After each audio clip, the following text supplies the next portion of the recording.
Mesih Tanrı özüne sahip olduğu halde Tanrı'ya eşitli sımsıkı sarılacak bir hak saymadı. Ama yüceliğinden soyunarak kul özünü aldı ve insan benzeyişinde doğdu. İnsan biçimine bürünmüş olarak ölüme çağırmak üzerinde ölüme bile boyun eğip kendini alçattı. Bunun için de Tanrı onu pek çok yükseltti ve ona her adın üstünde olan adı bağışladı. Öyle ki İsa adında anıldığında göktekiler, yerdekiler ve yer altındakilerin hepsi diş çöksün ve her dil Baba Tanrı yüceltmesi için İsa Mesih'in Rab olduğunu açıkça söylesin.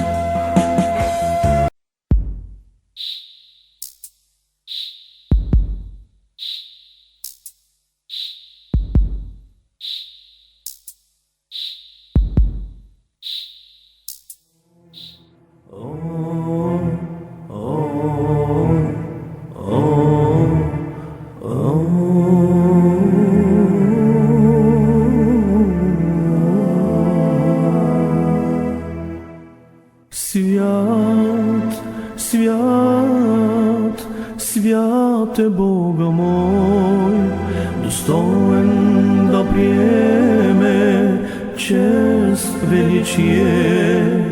Вселената покланя се на Теб, и аз с песен на уста смирено хваля Теб.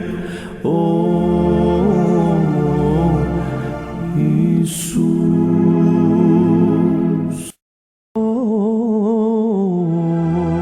Спасителят ни е жив, царува от века во век.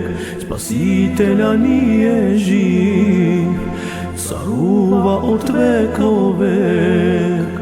Достойно е ягнето заклано да вземе сила и богатство, премъдрост и крепост и почест, слава и благословение.